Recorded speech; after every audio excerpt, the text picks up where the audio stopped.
I started GTA Online in 2026 as a level 1, completely broke.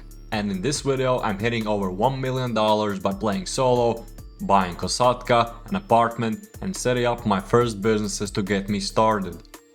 The goal for this video is simple. I'm starting GTA Online as a level 1 player, and by the end of this video I want to hit at least $1 million in cash by playing solo, buy a Kosatka, because Kosatka would be the best way to start earning cash, obviously. Also get a proper apartment and set up my starter businesses for long-term money. Now yes, I already have over $300 million on my main character, but for this video we are completely ignoring that money. I won't use it in any way, and I'm keeping this character's money strictly in cash, so we can clearly track how much we're actually making from zero. This is a fresh start. Let's get it started. Now with the GTA 5 Enhanced, Rockstar actually lets you start GTA Online with $4 million. So instead of wasting that money, I spend it smart, and you should too. Right away I picked up a bunker, an armored Kuruma, some basic weapons that are great, and a bunker upgrade. After all that, I still had around $120,000 left, which is more than enough to start making money. Even with those purchases, my mindset stays the same. I focus only on fast and solo money, no unnecessary spending like sports cars early on. I start with VIP work and early activities that don't require owning multiple businesses. These missions are quick, safe, and perfect for low-level character. The goal here isn't to get rich instantly, because that is not possible when you're low level. It's to build momentum and set up a strong foundation for the grind. So first things first, I decided to run Vincent's Cluckin Bell Raid. Using the armored Kuruma made everything super easy. That car is honestly the MVP for low-level players, and I strongly recommend getting it as soon as possible. Before finishing the finale, I even stopped by the casino to spin the wheel, because why not? I might get some money, I might get the new podium vehicle, but unfortunately I got nothing. Nothing. And in the end I completed the raid and secured my first $500,000 in around 45 minutes of playing. Now I had around $620,000 on my name. Then I ran Headhunter twice during the 4 times money week, which boosted my balance even more. One mission paid me $84,000. And after those missions, I was sitting around $700,000 in net worth.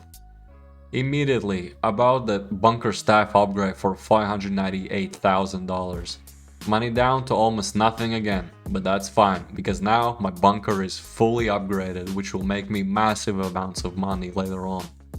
Then I raided the stash house for free bunker supplies. Yes, I didn't buy them, I stole them. And now I have a pro tip. Raid stash houses daily, okay? You will save $75,000 per resupply. Because when stealing supplies, you only get 1 bar of supplies out of 5. But raiding stash houses gives you a full supply level. And that, believe me, adds up pretty fast. I also delivered weapon parts to ammunition for an easy $50,000 for 3 minutes of driving. Now I've had bunkers set up and decided to progress even further. My next goal was the acid lab. I started doing DAX missions to get the acid lab. They were tough at low level, but again, using armor Kuruma and some snacks gave me a better chance of survival. The hardest mission was of course stealing the chemicals from human labs and taking the acid lab vehicle. So my advice in this mission, because you're low level, you should always stay inside Kuruma as much as possible. You should only exit the vehicle when absolutely necessary.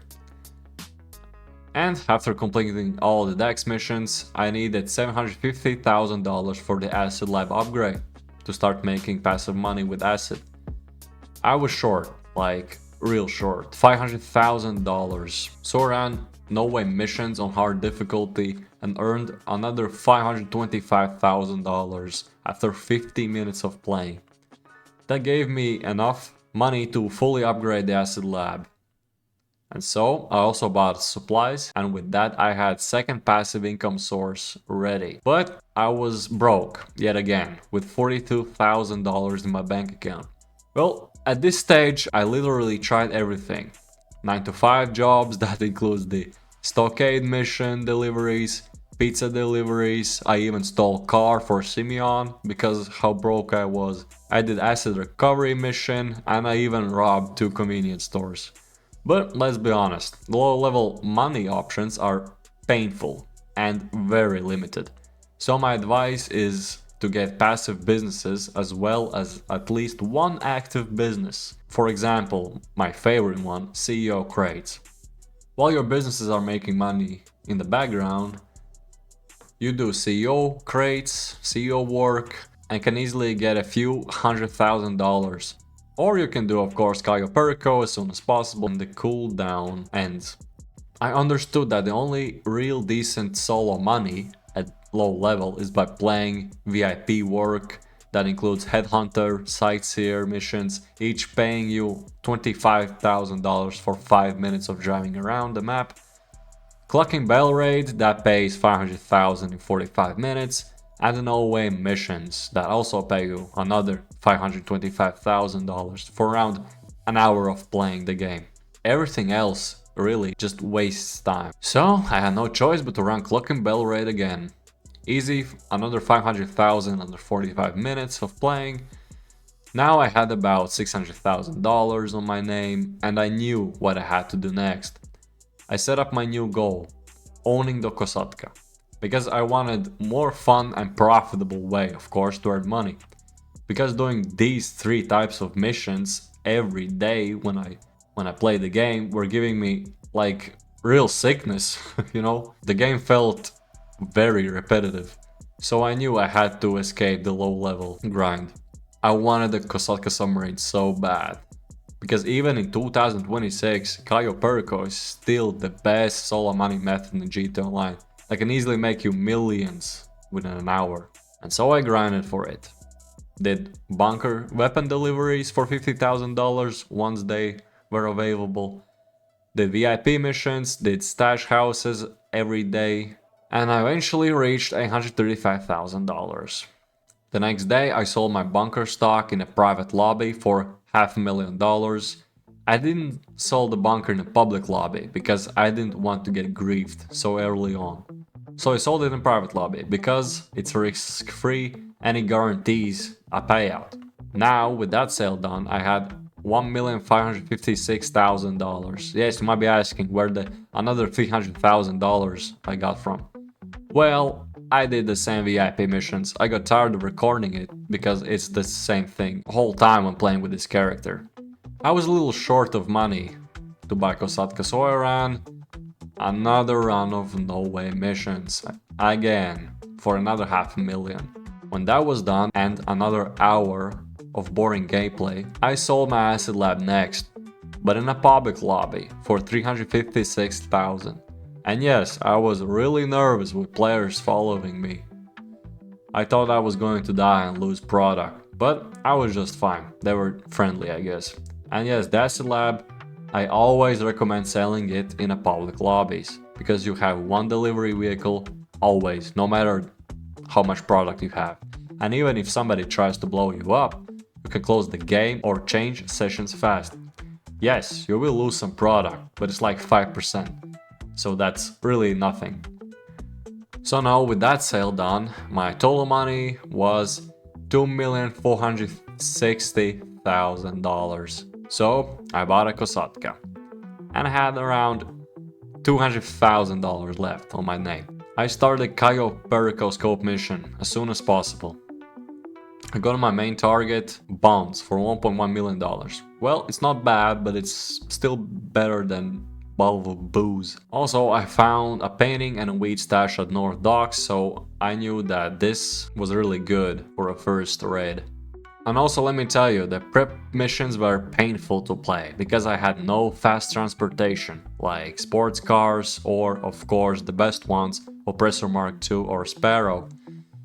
It took me 93 minutes just to do the setups, but I pushed through and I was finally ready to raid the island. everything went smoothly. Did the old-fashioned route that I'm so familiar with, got in and out undetected of the El Rubio's compound, until I somehow got caught driving a bike to the North Docks at the end.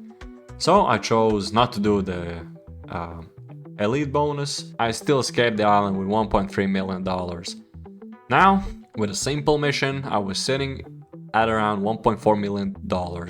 Again, I was rich. Well, was I? Now I had a choice. Buy a sports car to flex and have faster means of traveling around the map, or invest to get even more money as I progress. I sat there for 5 minutes and I was thinking, but I did the smart move in my opinion. Instead of buying a flashy fast sports car, which no doubt would be faster than armored Kuruma, I bought CEO Office for $1 million. Because real money isn't made from flexing or for flexing. It's made from stacking up businesses and making sure you earn while sleeping, you know? That's the saying. Then I bought a small crate warehouse to get me started for active money grinding while my Cayo Perico raid is still on cooldown, or my passive businesses like the Acid Lab and Bunker are still producing product. That means that now I can do Cayo Perico, Bunker sales, Acid Lab sales, CEO crates. That's where the most of my money will come from in the future. That's what I'm guessing, but we'll see in the second episode. But the grind was officially evolving and making millions will become very easy soon. And that's how I went from level 1 brokey with absolutely no money to building a real money making foundation in GTA Online in the year 2026, which I believe is the last year of GTA Online before GTA 6 comes out. Also guys, tell me in the comments, will GTA 6 come out this year? Let me hear your thoughts. And if you want to see part 2 of the series, which I'm very happy to try, my plans for that series where we scale this into a serious, million-sized operation and maybe finally buy that, fancy supercar. Yes, so drop a like on this video and let me know in the comments, should I focus on, businesses next?